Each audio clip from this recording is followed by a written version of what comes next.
Ар бир эле адам өз жашоосун өзү башкарып алчудай элестетет. Керек болсо бардыгы өз колунда деп билет. Бирок качан гана эки тизгин бир чылбырды колдон алдырып жибергенде карбаластап жоопту башка жактан издей баштайт. Же болбосо карайлап туңгуйка кептелет. Андайда жардамга кол сунгандарды чырактын жарыгы менен издесең да таппайсың.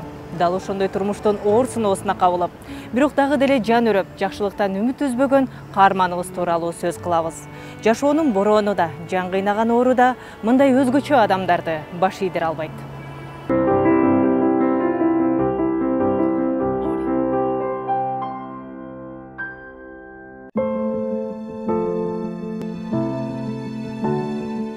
Сону мынау домдун немесинен дамком менен сүйлөшүп алып, ошол дамкомдун немесинен алчубуз сууну.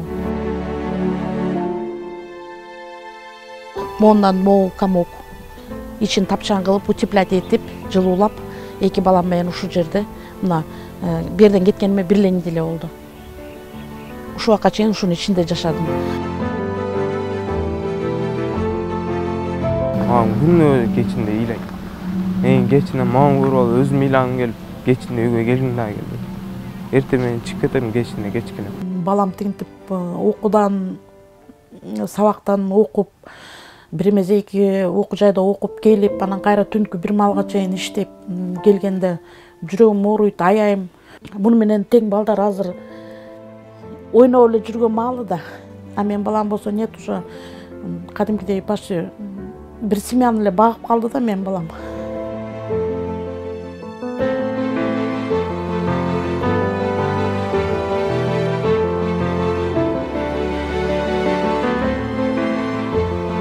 Эртең менен мектепке барам, түштө лицейге барам.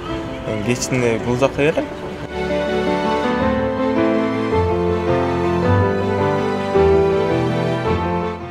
Мамдар ушинтип больницага неге жатып калышты? Батыраак чыгышса болот эле, биз деле адамдарды болуп, үйлөрдө жашасак.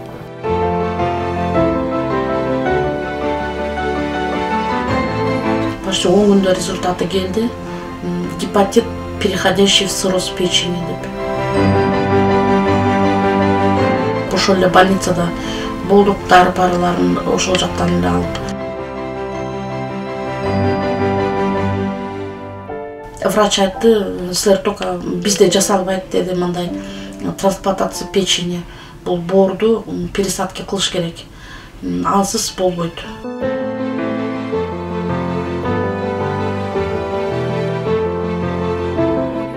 Укол сайганда ооруйт, ачышат.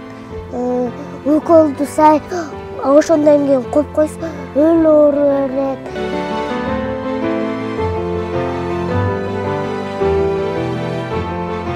Больницадан дары жазып берген бизге. Дары ичип турасыңар деп 1 ай. Ошо дарыбызды ичип бүттүк мына. Азыр бирке аппетити жакшы болуп калды, же ошо дарынын немеси мененби диета сактагыла деп атат.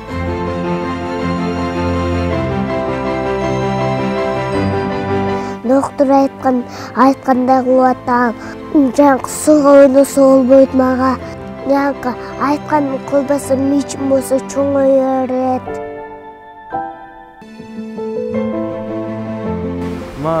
Эң чоң каалоом, тилегим менин айыгып кетсе, апам постоянно жанымда болсо, ошол эле мага жетчү.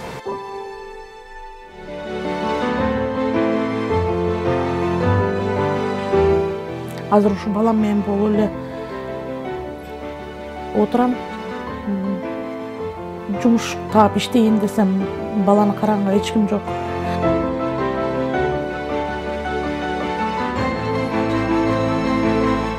Надомница болуп, заказ алып иштесем болот, иштей алам. А бул мен өзүмгө эле болушу, өзүмө керектүү необходимый нерселерди тигип не алам.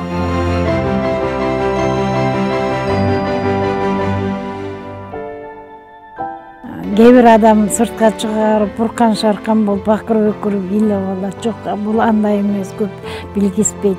Ичинде эмне кайнап атса дагы бир өзү билишки керек. Балдары ооруп, кыйналганда деле мындай көчө бойлоп, кокуй менин балам ооруп атат деп эме калган жок.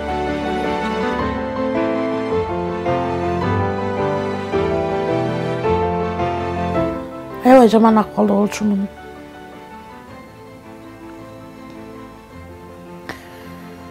Келип ушундай күнгө туш келемби? Ушундай күндөр кайра кайталанбаса экен.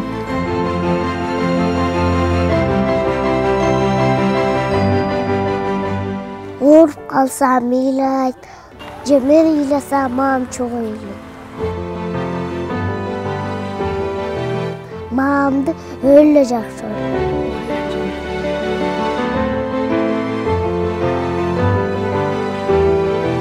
Менин апам башка жакта, атам башка жакта.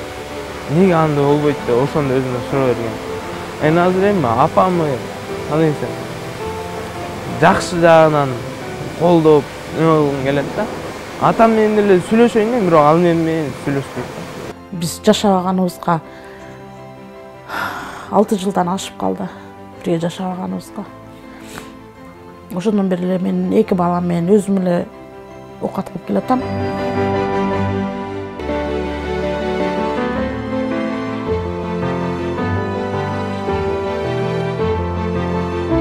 Адамдардай болуп бир машина айдасам деп. Ошондой кыялдарым болгон. Азыр эми аны өзүм ишке ашырмайынча ага башка бирөө мага бербейт эч ким.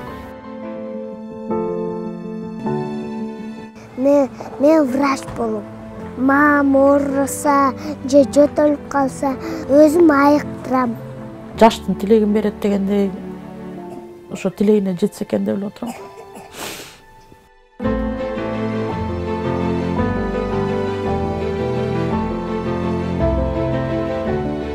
Эми буюрса балам жакшы болуп кетсе, менин балдарым чоңоюп кийин өздөрү ойлогон ой максаттарына жетип, өздөрү эле багып алат деген демем бар.